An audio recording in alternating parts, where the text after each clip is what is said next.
Welcome back, my friends, to Mindset Win. My name is Lisa, and this is York, head of mental performance at Red Bull's APC. And today, York, we're going to speak about surfing. What's your surfing experience? Oh, very limited, but I'd love to watch it anyways. Yeah, well, in this episode, we spoke about mine. I ended up with a black eye, so I'm not a pro either, but I'm excited because in Tuesday's episode, we definitely did speak to a total surfing icon, Jamie O'Brien. So my craziest winter surfing pipeline, which is like the world's most deadliest, dangerous wave in the world. The most boards I ever broke in 1 year was basically in 6 months.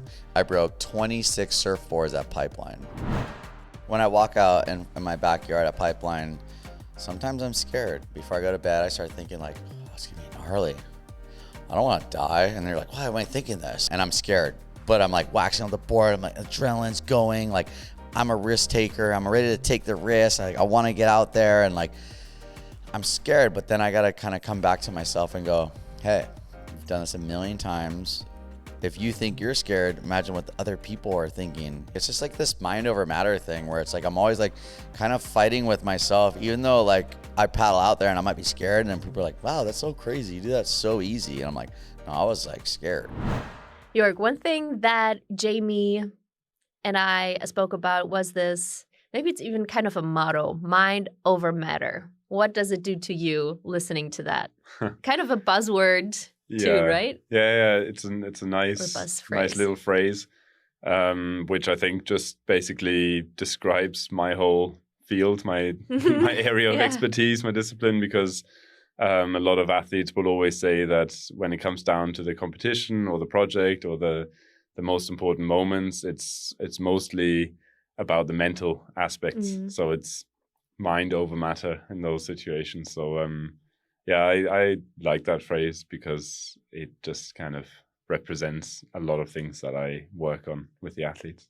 Yeah, and he dove a little bit deeper there, explaining how even he sometimes gets scared still, which I find crazy, like looking at these guys getting into those huge waves.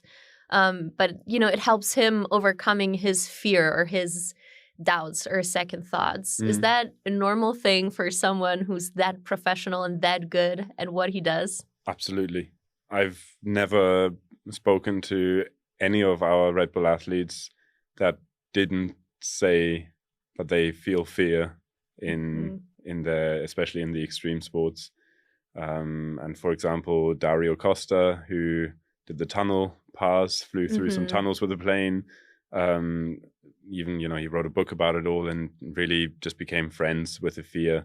And also all of our base jumpers and like downhill skiing, freestyle skiing and so on. Everyone talks about fear and no one says they want to get rid of the fear. They all just kind of acknowledge the fear and use it to their advantage because the fear kind of almost, like Jamie was saying as well, like it kind of makes you feel like you're ready to perform. Wow. When you have the fear. Does it? Like, I wish I would be that close as in terms of friendship with my fears.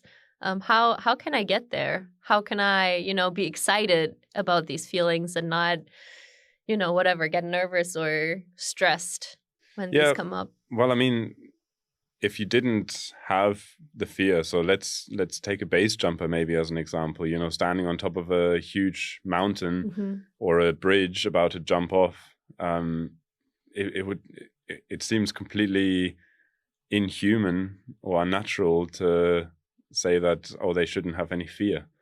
Because of course you should experience fear in that moment. And that's an extreme example, but also someone in more general daily life, going into a situation where potentially it could be quite dangerous. So even if it means like I'm speaking with my boss, and if I don't give him the right answers, then maybe I get fired. Okay, I should feel some fear about that, because fear also means that I care, that I am invested in it as well, and just acknowledging that fear as something that needs to be there and something that I need, because at the end of the day, it's arousal. in the body. So it makes my heart rate go up a little bit. It makes me more aware. It makes me more focused.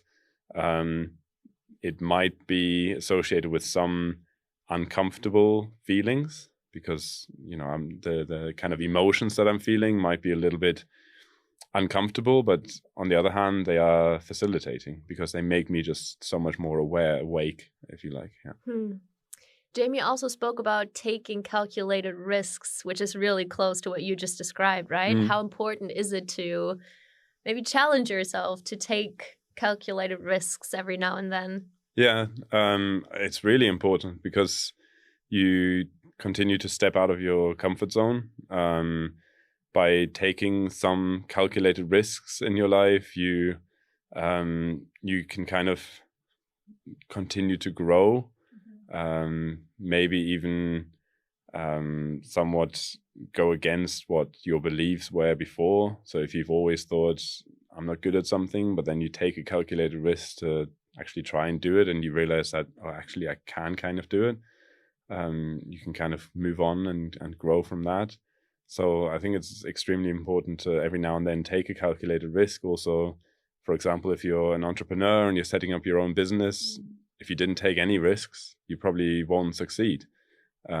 Because risk to me also means innovation, creativity, stepping, like I said, outside the comfort zone, pushing the limits, and all of these things. But then it's the difference between a calculated risk and an unnecessary risk. That's what I wanted to ask, especially in Jamie's case.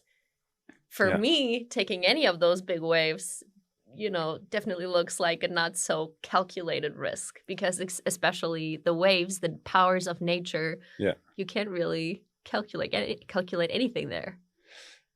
Well, yes and no, because you can't influence the way that the waves are going to break that day and everything, but he can calculate or just be aware of a lot of other factors around it. So most importantly, how he is feeling that day. And if he wakes up and he's just not in the right mindset, not in the right physical state, and he kind of thinks, but I'm going to go out there anyways, that would be an unnecessary, naive risk to take, because on that day, he might not be able to react quickly enough to a wave breaking in a way that he didn't expect, and something like that. So it's still a calculated risk in the sense that he should only go out there when he really feels ready to perform. What's the difference between taking a calculated and an unnecessary risk? A calculated risk means I have actually calculated it. I've thought about it before. So whether that means that I've taken a piece of paper and written a pros and cons list, or I've simply just gone through it over and over again in my head. Maybe I've spoken to someone else about it and got their opinion on it. Whatever it is, it just means that I've really processed it. I've really spent time thinking about the potential outcomes, how I'm going to do it, how I'm going to react if something goes wrong while I'm taking the risk. Whereas, like an unnecessary risk or any other risk would just mean that spontaneously, without thinking about it, I'm just going to do it, which obviously might increase the chances of failure a lot more. You brought up the parallel, basically, of the office situation of maybe, a maybe risky conversation you would have with your boss.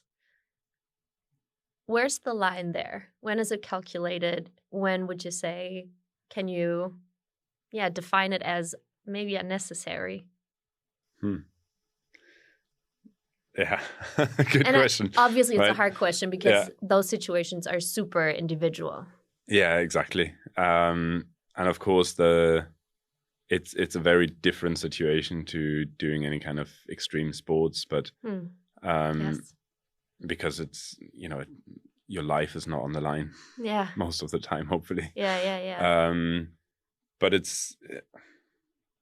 is really individual, like you say. So it's hard to say like where to draw the line, but just always, when you take a risk, always taking the learnings from it afterwards as well. So, if I make a mistake or if I fail in a situation where I didn't take a risk, that's one thing. But if if I've gone into a situation and I've decided, okay, I'm going to try something here, I'm going to take a risk, and then I fail, that's a different thing, because I've gone I've tried something new, I've gone out of the comfort zone, like I said, and if I fail, then that's a very different learning I can take from that than if I fail on something that I know I can do and I've done many times and I should have really performed well on that. Do you know what I mean? Yeah, I think I know what you mean. And I'm still kind of stuck on what you said about how, you draw the lines between calculated and unnecessary for Jamie, because it really is about him. Because the thing, like, I like to tell the story because I like to remind athletes about this, that a lot of the athletes that I've seen at the APC that have had an injury, a lot of those injuries have happened not whilst doing their sport. So, we have people doing absolutely extreme things, pushing the human potential to the limits, and then they get injured, doing a different sport or playing baseball with their friends or whatever, like really silly situations where they've gone into those situations unprepared, a little bit naive, just kind of got too not focused. Yeah, absolutely not focused. But then still have this natural mindset of, I can do this, I'm going to try something new, whatever, but didn't actually spend enough time to really consider it. So, a skier getting injured whilst doing downhill mountain biking really shouldn't happen. But it happened. These types of examples I can give hundreds of, because it just happens that in those situations they don't prepare the same way they would prepare for their big normal situations, where they take huge risks, but they are calculated risks, and then they just, in the off season or something, they just take unnecessary risks and don't prepare well enough, and then something happens. That's wild. So maybe that example kind of helps with your business example as well, to preparation. Yeah. Focus on yourself, and risk, obviously you can't, we spoke about this the other day, about what you can control and what you can't. Yeah. But then obviously the factor that you can influence is yourself. And if you're not feeling ready or whatever, then already you overstepped the line from calculated to unnecessary. Because calculated risk means that I've thought about it before, and I've thought about the benefits and the potential negative outcomes of it. And I've really played it through my head, maybe even written it down somewhat on a piece of paper to kind of make a pros and cons list, really simple. But that means calculated. I've really spent some time thinking about it. But if I'm in a let's say I'm in a meeting with lots of other people, and in that situation, suddenly I get this thought of, I could maybe say this. And it's quite risky to kind of maybe contradict your boss or something like that, but I haven't really thought about it in my head, then, okay, maybe that's not a calculated risk. That's a bit of an unnecessary risk because I haven't spent enough time to really think about the consequences. Yes. And I feel that's a very important point, just thinking about it and being ready for uncertain outcomes as well, because obviously the word risk comes with uncertainty. You can't calculate it through all the way. Yeah. The chances of success are potentially smaller if I take a risk. That's so interesting. Loved it. Cool. Thank you so much, York. Really enjoyed that for sure. If you did enjoy this as well, make sure to leave us a comment or a review or shoot us an email at mindsetwin@redbull.com. We would love for you to hit follow or subscribe as well. And please check out our Mindset Win YouTube channel where all the episodes are up as well. Yeah, we'll be back on Tuesday and hope to see you then.